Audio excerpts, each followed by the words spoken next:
پرانے زمانے کی بات ہے کہ یمن میں ایک قبیلہ آباد تھا، اس کا نام عاد تھا۔ یہ ایک عرب قبیلہ تھا جس کی رہائش عمان اور حضرموت کے درمیان ریت کے ٹیلوں والے علاقے احقاف میں تھی۔ یہ علاقہ سمندر کے کنارے پر واقع تھا۔ یہ بڑے دولت مند اور طاقتور لوگ تھے۔ ان کے جسم بڑے مضبوط اور قد لمبے تھے۔ یہ ناقابل شکست لوگ تھے۔ ان کے قد اتنے لمبے اور توانا تھے کہ اس قبیلے جیسے لوگ کسی اور علاقے میں نہ تھے۔ عربی زبان میں سب سے پہلے انہی لوگوں نے کلام کیا تھا۔ اس علاقے کی زمین بڑی زرخیز تھی، پانی وافر مقدار میں میسر تھا، آب و ہوا صحت افزا تھی، بارشیں خوب ہوتی تھیں، باغات بے شمار تھے جن میں قسم قسم کے پھل اور پھول تھے۔ اس قوم کے پاس بڑی تعداد میں مویشی موجود تھے جن سے یہ دودھ حاصل کرتے اور کھیتی باڑی کا کام لیتے۔ چونکہ اس قوم کے پاس مال و دولت کی فراوانی تھی، ان کے باغات پھلوں سے لدے رہتے تھے، زراعت عام تھی، اجناس کی کثرت تھی، اس کے لیے مختلف اطراف سے تاجر لوگ ان کی منڈیوں میں خرید و فروخت کے لیے آیا کرتے تھے۔ یہ لوگ امیر کبیر اور طاقتور ہونے کے ساتھ بہت نمایش پسند بھی تھے۔ یہ لوگ بڑے بڑے خیمے بناتے، ان کو اونچا کرنے کے لیے لمبے لمبے ستونوں کا سہارا لیتے تھے۔ یہ بڑے عالی شان محلات تعمیر کرتے تھے، گویا انہیں ہمیشہ اس دنیا میں رہنا ہے۔ اپنے ذوق کی تسکین اور نمود و نمائش کے لیے ہر بلند مقام پر بڑی بڑی عظیم عمارتیں تعمیر کرنے کا مقصد ایک دوسرے پر برتری ثابت کرنا، فخر کرنا اور دکھلاوا ہوتا تھا کہ ہم لوگ بڑے امیر اور مال و دولت والے ہیں، پورے علاقے میں ہمارا کوئی مقابلہ نہیں کر سکتا۔ قوم عاد نے اللہ تعالیٰ کے ان بے شمار انعامات کا شکر ادا نہیں کیا، بلکہ وہ اللہ تعالیٰ کے ساتھ کفر و شرک کے مرتکب ہوئے۔ وہ بتوں کی پوجا کرتے تھے، اپنی طاقت کو کمزوروں اور مساکین پر ظلم و ستم کرنے میں صرف کرتے، دوسرے قبائل پر حملہ کر کے ان کی دولت پر ناجائز قبضہ جما لیتے، قافلوں کو لوٹ لیتے، بے گناہوں کو غلام بنا لیتے۔ وہ بے شمار غلط اور حرام کاموں کا بھی ارتکاب کرتے تھے۔ جب اس قوم کے ظلم و ستم حد سے بڑھ گئے تو اللہ تعالیٰ نے ان کی طرف سیدنا ہود علیہ السلام کو نبی بنا کر بھیجا۔ سیدنا ہود علیہ السلام کا تعلق بھی عاد قبیلہ ہی سے تھا، اور یہ سیدنا نوح علیہ السلام کے بیٹے سام کی اولاد میں سے تھے، جنہوں نے ان لوگوں کو اللہ کی عبادت کرنے کی طرف دعوت دی، بتوں کی عبادت سے روکا، لوگوں پر ظلم و ستم کرنے سے منع فرمایا، مگر قوم کی اکثریت نے ان کی بات ماننے سے انکار کر دیا۔ سیدنا ہود علیہ السلام نے اپنی قوم سے کہا، اگر وہ اللہ پر ایمان نہ لائے، بتوں کو پوجا اور غلط کاموں کو نہ چھوڑا تو ان پر سخت عذاب آ جائے گا۔ قوم کو سیدنا ہود علیہ السلام کی ان باتوں پر سخت تعجب ہوا، کہنے لگے ایک رب کی عبادت کیسے ممکن ہے؟ ان کے سردار کہنے لگے تم ہمیں احمق نظر آتے ہو اور ہم تمہیں جھوٹا خیال کرتے ہیں۔ انہوں نے اس کے جواب میں فرمایا، مجھ میں حماقت والی کوئی بات نہیں، بلکہ میں اپنے رب کی طرف سے بھیجا ہوا نبی ہوں، تمہیں اللہ کا پیغام پہنچاتا ہوں اور تمہارا خیر خواہ ہوں۔ قوم کے بعض سمجھدار لوگوں نے سیدنا ہود علیہ السلام کی باتوں کو مان لیا اور ایمان لے آئے۔ کافر لوگ ان مسلمانوں کا مذاق اڑاتے، ان کو دوبارہ کفر کی طرف راغب کرتے اور ان سے کہتے، تم اپنے جیسے ایک آدمی کو نبی مانتے ہو جو تمہاری طرح کھاتا اور پیتا ہے، تم یہ بھی کہتے ہو کہ مرنے کے بعد ہم دوبارہ زندہ ہو کر اٹھیں گے۔ سیدنا ہود علیہ السلام مسلسل اپنی قوم کو اللہ کی توحید کی طرف دعوت دیتے رہے، ان کو بتوں کی پوجا سے روکتے رہے، اللہ کے بے شمار انعامات پر شکر ادا کرنے کی ترغیب دیتے رہے۔ وہ ان سے کہتے، دیکھو اللہ نے تمہارے لیے کتنی نعمتیں نازل فرمائی ہیں، تمہیں باغات دیے، یہ زمینیں، یہ کھیتی باڑی، خوبصورت موسم، ندیاں، آبشاریں، یہ سب اللہ ہی کے انعامات ہیں۔ اگر تم دنیا میں اس کے انعامات کا شکر ادا کرو گے، اکیلے رب کی عبادت کرو گے، تو آخرت میں جنت کے حقدار بن جاؤ گے۔ وہاں اتنی نعمتیں اور خوشیاں ہوں گی جن کی دنیا میں کوئی مثال نہیں ہے، نہ ہی یہاں ان کا تصور کیا جا سکتا ہے۔ انہوں نے قوم کو دنیا اور آخرت کے عذاب سے ڈرایا۔ قوم نے ان کی ساری باتوں کا جواب یہ دیا کہ ہم بڑی طاقتور قوم ہیں، ہم پر نہ کوئی عذاب نازل کر سکتا ہے اور نہ ہم تمہاری دھمکیوں سے ڈرتے ہیں۔ قوم عاد نے سیدنا ہود علیہ السلام کو یہ چیلنج دے دیا کہ اگر تم سچے ہو تو اپنے رب سے کہو کہ وہ ہم پر عذاب نازل کرے جس سے تم دن رات ہمیں ڈراتے ہو۔ جب قوم عاد اپنے کفر و شرک پر ڈٹ گئی، توحید کو قبول نہ کیا، تو اللہ تعالیٰ نے ان پر عذاب نازل فرمایا۔ آغاز خشک سالی سے ہوا، ایک مدت تک بارش نہ ہوئی، زمین خشک ہو گئی، باغات اور کھیتیاں ویران ہوتی چلی گئیں، ان کے کھیت کھلیان صحرا میں تبدیل ہونے لگے۔ ان مشکل حالات میں وہ اللہ تعالیٰ کی طرف رجوع کرنے کی بجائے بتوں کے سامنے مناجات کرنے لگے، ان کے سامنے سجدہ ریز ہو کر کہنے لگے، ہمارے معبودو ہم پر بارش نازل کرو۔ چنانچہ خشک سالی اور زیادہ ہو گئی، حتیٰ کہ پانی کے کنویں بھی خشک ہو گئے۔ اب وہ لوگ درختوں کے پتے کھانے پر مجبور ہو گئے، جانوروں کے لیے چارہ ختم ہو گیا تو ان کے تھنوں میں دودھ بھی خشک ہو ہو گیا اور وہ کمزور ہو کر مرنے لگے۔ قوم عاد پر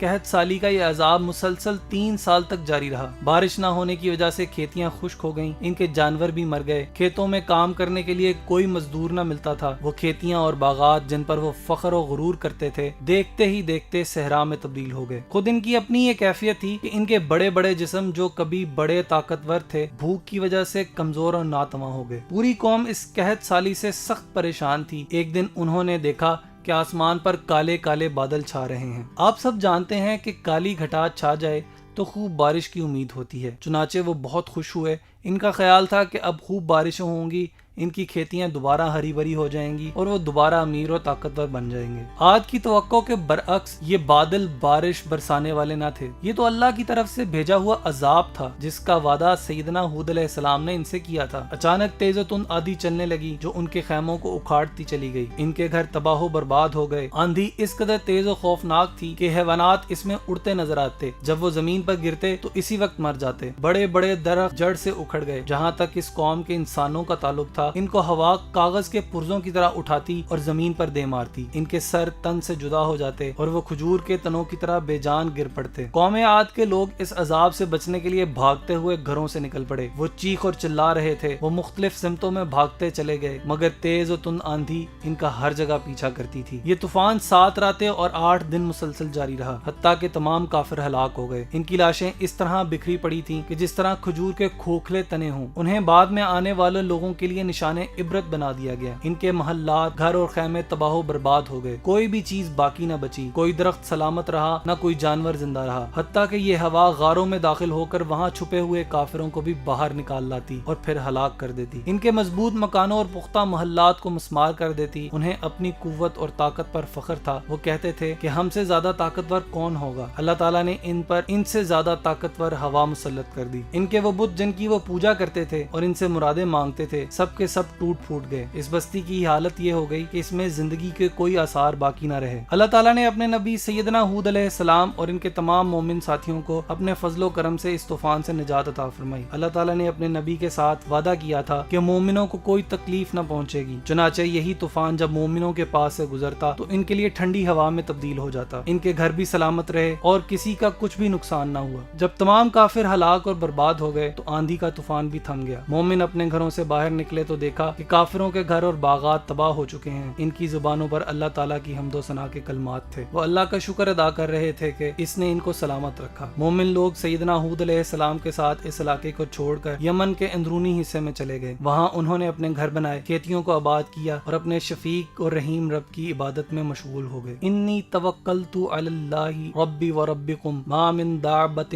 الا ہو، بے شک میں نے اللہ تعالیٰ پر بھروسہ کیا ہے جو میرا رب ہے اور تمہارا رب ہے۔ زمین پر چلنے والا کوئی جاندار ایسا نہیں جسے اس نے اس کی پیشانی کے بالوں سے نہ پکڑ رکھا ہو، بے شک میرا رب صراط مستقیم پر ہے۔